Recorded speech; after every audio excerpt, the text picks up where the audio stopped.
What happened when Brooke and Alex weigh in for round 1? Is Courtney's new roommate just another sugar daddy? And what happens when blended families go south? To answer this and many more questions, allow me to take us back to the beginning.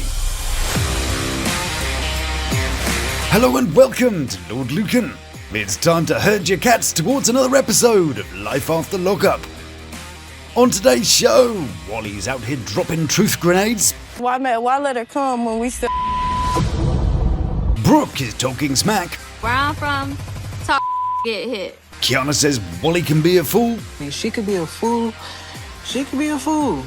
Damodrick loses $600. Daniel gives us some directions. Here's you over here, and here's me over here. And Courtney shows us the only signing that she'll be doing. And that relationship. All this and more right here on the Lawd Lukan channel. This is not how I would like to spend my day today. Good morrow, enchanté, and yokoso to you. Big loves to those who've subscribed, you beautiful people. And a jar of Kopi Luwak to the lords and ladies of the Lukan Manor. Our first wonders this week are Will and Courtney. And this week we're going to meet another one of Courtney's friends. And I'm sure Courtney currently holds the record for the most friends in the show. Previous contenders have included Discount Keira Knightley, who had Lippy, Drippy and Jeffrey Dahmer. But that took a couple of seasons. Courtney here has had Bashful, Dopey, Sleazy and now Grumpy in just over a season and a half. Good job. So, whose turn is it next? We've got Sleepy, Happy and Dog left. Place your bets. Hi. Hi, Courtney. Yeah. Nice to meet you. Come on in. Hold on to your pants, ladies and gentlemen. I do believe this is what some people call a normal person. I know, in Lalu too. Let's see what we can gather from a few seconds of clips, shall we? Wow, this is a nice house you have. Thank you. Well, she's into natural woods and colours, yet the decor is precise, minimal and functional. That tells us she values stability, nature and emotional honesty. Wood grain linen and stone textures suggest somebody who's tactile and finds overstimulation draining. The eco-conscientious or heritage-oriented motifs could indicate that she has environmental values or a nostalgic connection to tradition and ancestral aesthetics. She has what you could call controlled expression, high conscientiousness, thinking order, discipline and intentionality. Her minimalism can be a buffer against the chaos, both external and internal. It's not just aesthetic, it's psychological armor. And this sort of minimal identity through absence idea suggests someone who defines themselves more by what they don't need than what they do. So, in summary, Tasha here is a quiet perfectionist in a deep inner wealth, someone who seeks serenity through structure, possibly introverted but not withdrawn, just selective about what and who enters her space. And then it's Courtney. Yeah. She dresses all in black, which I initially thought might head towards a darker theology. But then she's got this cheesy bless this house sign and a name that means God's messenger. So she's either Christian, as styled by Anne Robinson, or she's a cultist. And we're all about to get offered a glass of organic diet free-range Kool-Aid. Her lifted cat-like and smoky black makeup suggests elegance with edge. Her makeup isn't to conceal, it's to narrate. She's a controlled provocateur, playing with your perception but keeping her core private. Like her tattoos here, revealed in personal moments. However, her natural lip suggests honesty, openness, and a desire to be seen beyond the mask. I would also suggest that she's harbouring an internal sadness, perhaps the loss of a loved one. And her environmental order is a way of coping with chaotic trauma. Oh yeah, and she likes cats, but not the chaos. Hence her cat stuff is off the floor and delightfully mounted. Cool, so that's Tasha. No point in meeting her now, I guess we already read her wallpaper. But it's not all about analysing Tasha's internal structures. No. Today, Courtney has come to show us how not to do the crucial first 7 seconds of a meeting with somebody. First of all, do remember to always look very nervous and slightly shifty. Mark told me a lot about you. Uh-oh. I hope she won't be expecting to fondle Courtney's lap for a fistful of cash too. She'll be like, look, I'm currently seeing Darlene. So, send me the money, I'll see what I can do. Hopefully nothing bad. All good things, don't worry. Okay, good. Now the phrase, they've told me a lot about you, gives you a number of options. You could go with the human default response, number 1, not all bad I hope, which is fine, nothing wrong with that. But why not cheer up those awkward impersonal moments with something unexpected? Fantastic, that saves me the trouble of acting normal. Or maybe something more spicy. Then you'll know I'm a handful, or 2, depending on your mood. Hopefully nothing bad. All good things, don't worry. The most guilty sentence ever committed to guilt vision, and tried before the court of looking slightly sheepish. And I think Tasha has spotted it too, as she looks a little bit surprised at how bad that answer was. Tasha gets it though, we know she does. We've already analysed that this is probably something she will do. But that's enough face and furniture frolics. Courtney gets a super duper important call. Hello there, it's Dr. Lukan. I was looking for Courtney. Is that you? Hi. So, I'm calling from your doctor's office, and we're concerned that your sugar daddy levels may be giving you diabetes. Wow, dude. Wow. I know, it's shocking news, and please don't call me dude. So, we'd like to send you to our boot camp. At camp, Wish I Got to Prenup. We just need you to fill out a couple of forms. Okay, well, I'm not worried about signing any papers right now. Oh, go on, it'll be like 6 weeks. You can bring your own pillow and stuff, and don't worry, we'll get you off that nasty simp habit that you have there. Boo. First thing I'm worried about... Look, don't worry about anything. Someone will feed you simps while you're away. You have no need to be concerned. You lied to me. Are you still on about that? I just said you may as well go and date the Michelin Man because he was old, rich, single, and his rings were real. I didn't mean you should go and try and milk his wallet. I thought that ring was real. It's a man made out of fucking tyres. I mean, what did you expect? I wonder if he's got a little miniature tyre for his bumhole. It was fake, so... Well, what did you think was... Look, you just have to stop with the sugar daddies or your hoo-ha's going to resemble a punched lasagna. I mean, that's all I'm saying. And that's just... ridiculous to me. Well, it's not really, if you don't stop what you're doing. Incidentally, you didn't go looking for that donut man that we spoke about too, did you? Courtney, did you? You know he's fresh out of rehab. Courtney. And can you believe that? They actually put this pillow on the top. What is all that? That's a bit dodgy. But why would you put that one on the top? You'd at least put the nice pillows in front of it, or at least throw it in the trash where it belongs, clearly. Now I'm very concerned about that duvet. Break out the old blue light, let it look like someone blew up a rave. Anyway, what actually happened was that Will told her that he wants to get a divorce. She's not quite sure how to milk it best, so is unwilling to sign anything at the moment, and Will drove off in a huff. Oh, well, we saw some nasty pillows. It's this sort of attention to detail that you came for, really, isn't it? Yes, and I do hope you've liked and subscribed too. Yes, thank you very much. Also, that hype thing. It's free and helps your favourite creators stand out, so if you wouldn't mind, that would be delightful. Next up is Waco, Texas, and I hope you brought your fighting trousers because Brooke is talking smack. And is out for a slice of JK's ex, Bonnie. Alex. He really does have a type, doesn't he? They say that mummy's boys always choose someone that resembles their mum. Big John. Anyway, so prepare yourself for a conflict that puts a bit of Jerry in your Springer. I'ma get her one good time at least. Y'all think I'm playing too. As Brooke goes in for the full burn on Alex. The stage is the local bar. Delightful. Probably best not to order food. And the scene is in the beer garden. It's not your business. You need to get that through your ugly ass head and get it figured out. yeah, okay, Cindy Crawford. I know it's good to open with a joke, but, calm down, darling. Let's not be throwing those uglies around your glass house. Even Alex thought that was quite funny. It has to be said, though, that JK should be getting this talk too. She is but one half of the dirty great clam of desire. It's not your business. We got going on in our home together because we are together. Together. No, he's avoiding you. And she says, our home. Which one is that? The JK's mum's house where he lives or the place where you live? You don't live together. Apparently, you've only seen him once in the last week. He's refusing to talk to you, so you could tell him you're pregnant without actually confirming that you are. Wait, what is Get away this? from me. How do you go from this? Because I'm not about to entertain that. you. Cheeseburgers? But this is the first time she's not just wearing a t-shirt. She even picked him up wearing one. But just because she's fallen over a hairbrush and has trousers on for once, she can't go chucking that shit at people. How do you go from this? Because I'm not about to entertain you. What actually is the difference? The same shape, same size, same hair colour, same fashion sense, and they both have a bunch of kids from different dads. But spare a thought for these poor people in the background. Come to Texas, they said. It's friendly there, they said. There's more to Waco than constant conflict, they said. Nothing beats a Jet2 holiday.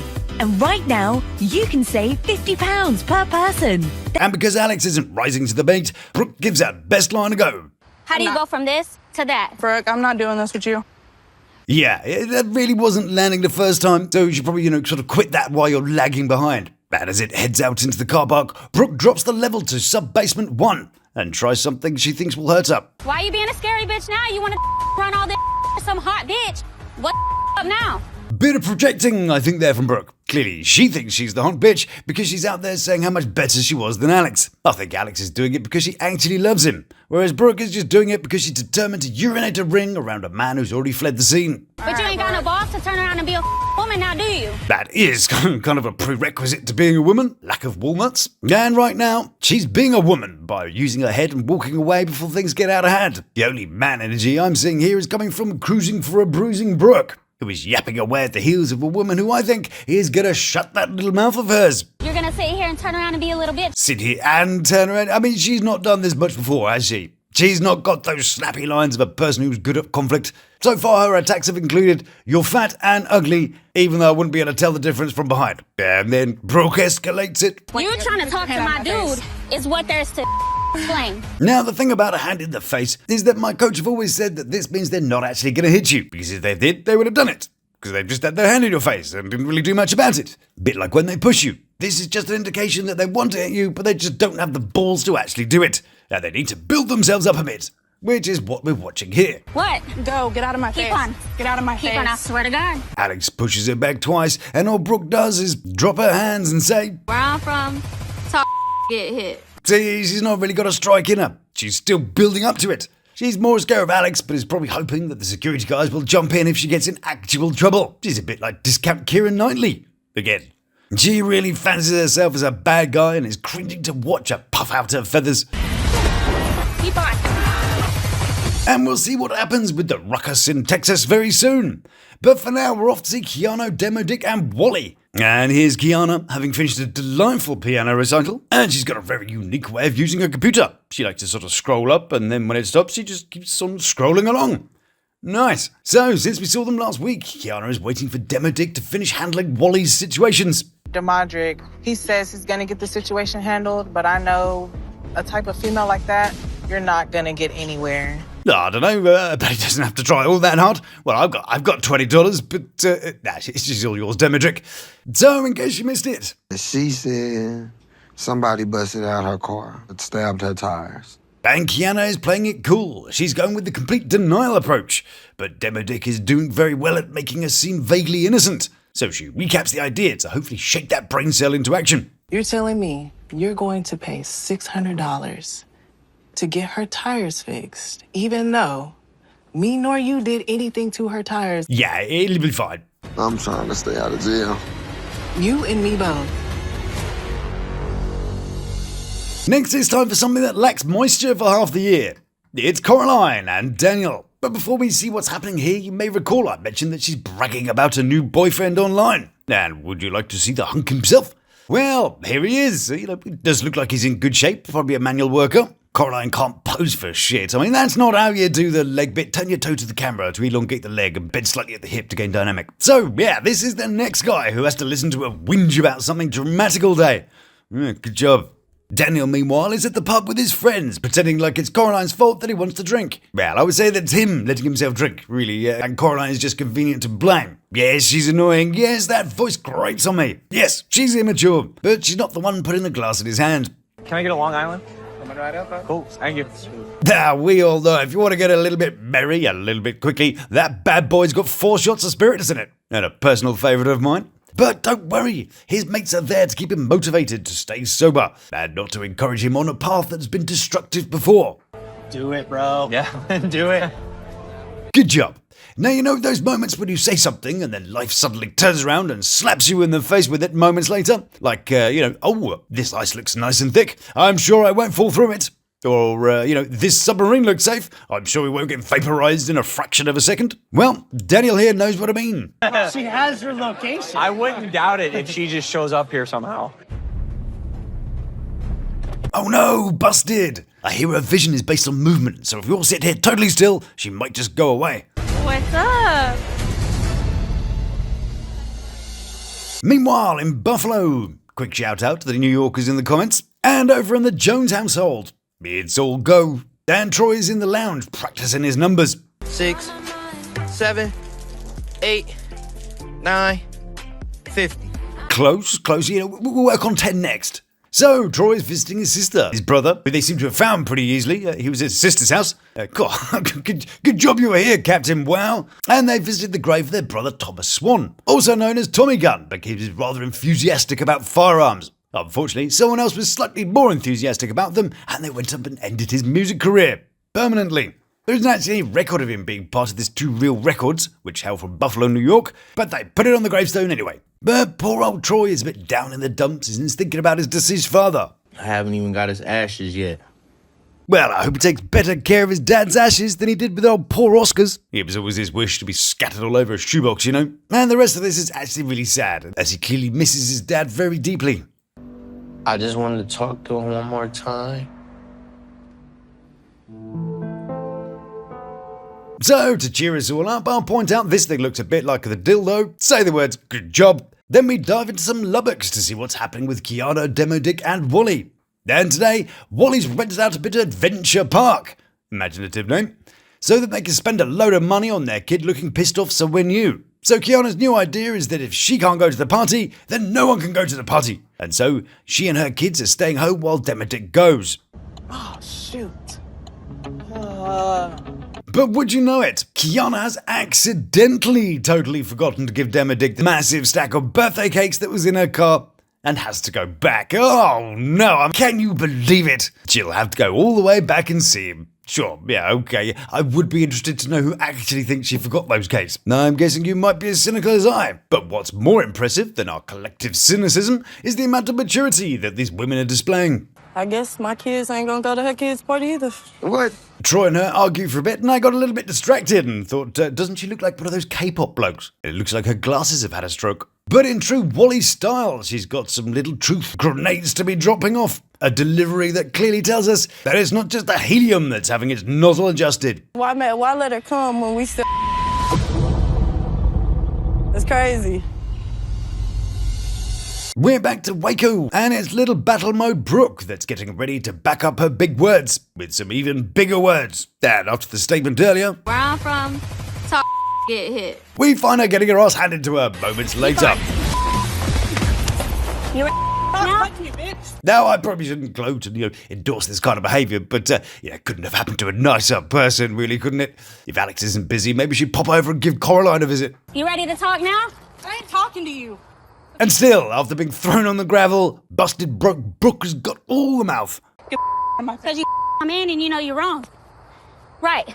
Alex, however, is trying to leave. Maybe because she'd rather not discuss her miscarriage as part of some vitriolic rant on a TV show. Maybe because she's a little bit more dignified than that. Lack of wealth does not always mean a lack of class. And as they pull hairs off themselves, we can see how similar these two actually really are. But Alex not only has beaten Brooke on the ground, but has also come across as a better woman. I'm not about to sit here and argue with a child.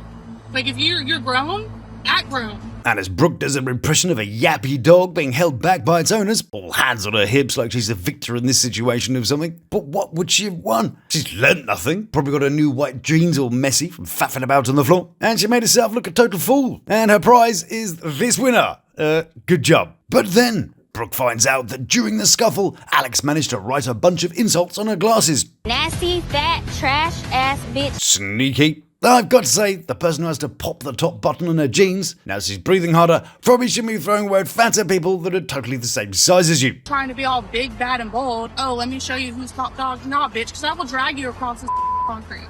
I wouldn't say that was fat anyway, it's more sort of curvy, isn't it? And as Brooke is sure that there'll be no more answers from Alex, He ain't gonna say nothing. Alex goes and gives her some answers. Are you okay? Am I currently? No. Yeah, well, were you okay? Absolutely. Okay, cool. No real big surprise though, is it? So, how about another one? Were you pregnant with JK's baby? I was, yes. Did he know? Yes. She ass bitch. Ugh. So we found out that what we knew was all there was to know. Good job. Back over to Sacramento. Mark, Mac, Danny, Taché, Will, and Courtney. Did you know the word Sacramento comes from the Spanish for oath, sacramentum? And one man is looking to annul an oath of his own is Will, who's trying to serve Courtney with divorce papers. And after initially shutting the door in his face, she then heads outside. But Will's made a fatal error. He's shown her that he's desperate for her to sign the papers, and she may not be an expert at marriage. But there is one thing she is an expert at, is desperate men. So, realizing she now has the power back, she tears up the papers. I got multiples, that's okay. Yeah, that's what she said. That's so petty of me, I know, but like, yeah, I'm just doing it out of spite because I'm mad. Like, Will, you know? Then there it is, spite. She stands to gain nothing either way, but I sure bet she'll try and monetize it. Give me my rent and I'll sign, for example, or, pay me a couple of $100 a month and it's all yours. Yep, now I can picture that quite easily. Who have you been sleeping with? What? I know, outrageous. I mean, suggesting you might have slept with a guy who said things happen. Boop. That the girl she was kissing last week. I mean, really, what kind of girl do you think she is? Well, I think you're a... What's that? We're going back to see what's happening in Kiana, Damodrick, and Wally? Well, alrighty then. If you missed it, a minute ago when I said it first, Wally has gone for the low blow and told everybody it's not just balloons that we're getting inflated. They're calm when we still. That's crazy. All the time, dude. Alright. And then she does an impression of him. You real loud. I quite like it. Do it again. You real loud. You know you're in trouble when Andy Warhol is giving you shit about your arrival noises. I like Fun Wally. She might not be the Simpsons, but she's still got some burns. Bye. You? You too. Oh, we did. Take that, Damodrick. Do him again. No, I think that was the problem in the first place. Damodrick, though, thinks that it's all in your mind and you must be tripping. No, bitch, you're tripping. You're tripping. That's what you're doing. Tripping? You mean like physically or mentally? Perhaps it was all just an accident, and it's all just a bit of a funny misunderstanding. Perhaps she literally tripped and accidentally landed repeatedly on his cock. Oops, sorry, darling, my penis has fallen into your vagina again. How careless of me. But don't worry, inadvertent intercourse fans. Damodrick irons out all the creases. Are you sleeping with your Man, we around in over a month and some change since I've been back with Kiana. A month and some change. So yes is the answer then, isn't it? Tell us all about that tripping again. You're tripping. You're tripping. That's what you're doing. Good job. So then he pays for the tyres in the most empty-looking envelope ever. I mean, is there any cash in there? I'm sure $600 should look a bit thicker than that. I mean, get him out in like tens or something, wouldn't you? Just to make it look good for the camera. But someone who is thicker than that is about to play a whole new game. I'm not dropping no charges. I'm not doing nothing. I don't know how to do nothing, so I'm not doing nothing until... What you mean you don't know how to do Because I'm not. Another game that is not quite over has been played by Brooke and JK. Then after she'd finished with Alex, Brooks decides that she'd like to share the news with Mr. Lover JK. I'm just letting you know I just got done meeting with your bitch. Slapped her around a little bit. You're now? And out of a drug-addled stupor, JK emerges. I was told she had a miscarriage with your baby. Ahem. Now, if it wasn't for those truly exceptionally massive pauses, I'm sure whatever JK might have said might have come somewhere near convincing. But once he's sobered up a bit, he gives convincing another go. I don't know what the you're talking about. Literally. Yeah, we've heard that phrase a few times on this show. I got so many questions and I just want some answers. Don't worry, I've got the answers. Leave. Quit flogging the JK dead horse and get out of that situation. Get a hobby, get a job, be a mother to your children, get sterilised even. Just whatever you do. Put it down to experience and move the fuck on. Even if you win this thing, what does winning actually look like? It looks a lot like it does now, frankly. One last fling for today, and it's with Coraline and Daniel. And we rejoin them as Daniel just so happened to be doing a shot. I just took a shot. I do wonder if this was one of those moments where the crew say, hey, why don't you guys all do a shot? Conveniently timed for the arrival of the second unit and the Coraline. But shh, no, it's all totally natural. Yes. Anyway, Mum's busted us having fun again. Something that Chad Bro Chaddington here thinks is delightfully entertaining. So she lectures him for like ages about blah blah and something. I don't know, I wasn't really listening. She probably even has a point, but that saran wrap voice just grains my giblets. He tells her that he's a big boy now and he's out playing with his friends. And if he wants to play these stupid reindeer games, then that's his choice. He's a grown up and everything. I know it's your choice, but you're also an alcoholic. I'm a drug addict. Yeah, get it right. He's not all wonky like those smelly drinkers binging on their disgusting alcohol. He likes crack, and that's much better. So, sort of somehow more healthy. Well, have you ever seen a fat crackhead? No, you haven't. So, take that reasoning. And you can almost hear the collective sigh as Pooper of Parties Coralines decides that everyone isn't allowed to be having fun anymore and sits down to ruin their evening too. You want a drink? No, I don't drink. Oh, she doesn't drink. I went sober. But not for long, as she storms out straight after nagging him in front of his mates and not getting the attention that she wants. Okay, then go. See you later. Wrong with him. I feel overwhelmed. And yes, I know he's in the wrong too. I should recognise that for some point, I suppose. But that's no fun. Daniel is a bit of a wonder though sometimes, isn't he? In a previous episode, he wondered what Coraline would look like bald. Interesting. And this week, he's going to amaze us with an extended egg analogy. Voila. Like all her eggs are in my basket, but these eggs are cracked and they're leaking out yolk.